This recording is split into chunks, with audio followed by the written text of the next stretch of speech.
ঢাকা বরিশাল কুয়াকাটা মহাসড়কের বাকেরগঞ্জ পয়েন্ট থেকে একটি সরু সড়ক চলে গেছে বরগুনার দিকে। এই সড়কটি ঢাকা বা বরিশালের সাথে বরগুনার সরাসরি যোগাযোগের একমাত্র পথ। বাকেরগঞ্জ বরগুনা সড়কটি ২০২৪ সালে আঞ্চলিক মহাসড়কে উন্নীত করা হয়, কিন্তু সড়কের প্রস্থ মাত্র ১৮ ফুট। ৫৫ কিলোমিটার দীর্ঘ এ সড়কে রয়েছে ৪৫টি বাঁক। এতে প্রায়ই ঘটছে দুর্ঘটনা।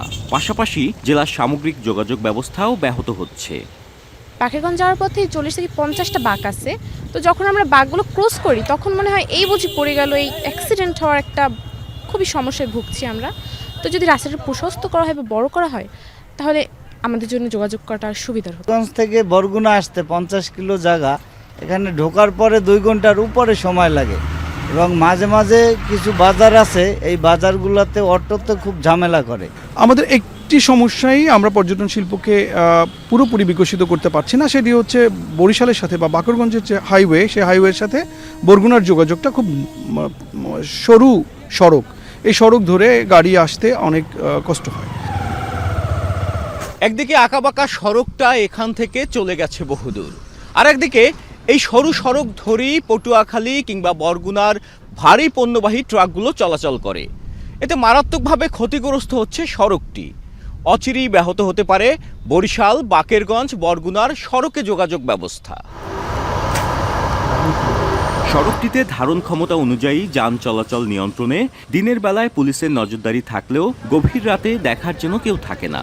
সড়কের ধারণ ক্ষমতা মাত্র ২৫ টন হলেও নিয়ম অগ্রাহ্য করে চলাচল করে ৪০ থেকে ৫০ টন ওজনের পণ্যবাহী ট্রাক। ওজন স্কেল না থাকায় পুলিশ বিভাগকেও মাঝে মধ্যেই পড়তে হয় বিড়ম্বনায়। জায়গা থেকে আমি লোড করেছি গাড়ি, ও জায়গাতে প্রায় আরও ৫০টি গাড়ি আসবে ওটা থেকে, খালি এক জায়গা থেকে, আর তো বিভিন্ন জায়গা থেকে লোড হয়। আমতলি মোড় থেকে সরাসরি গেলে আপনার পায়রা সেতু হয়ে যাওয়া লাগবে। তো ওইদিকে স্কেল আছে, এইদিকে স্কেল নাই। ওভারলোড ধরে যখন বেশি মাত্রায় ওভার নেই তখন। বরগুনা জেলায় কোনো ওয়েইং স্কেল নাই, সুতরাং একটা গাড়িকে কিন্তু হুট করেই আমরা যেটা দৃষ্টিগোচর হচ্ছে যে ওভারলোড, বাট এটা কিন্তু কাগজ কলমে আমি প্রমাণ করতে পারছি না। তো এখানে একটা ওয়েইং স্কেল স্থাপন করা প্রয়োজন।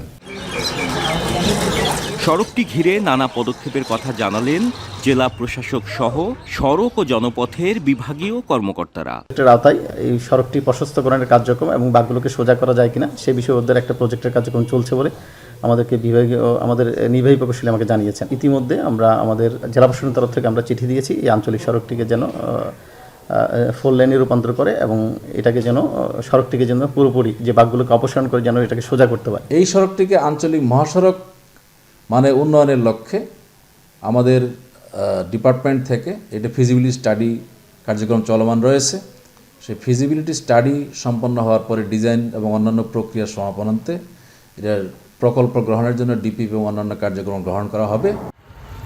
বরিশাল, বাকেরগঞ্জ, বরগুনা আঞ্চলিক মহাসড়কটি 4 লেনে উন্নীত করার দাবি জানিয়েছেন স্থানীয়রা। জিয়াদ মাহমুদ, এখন, বরগুনা।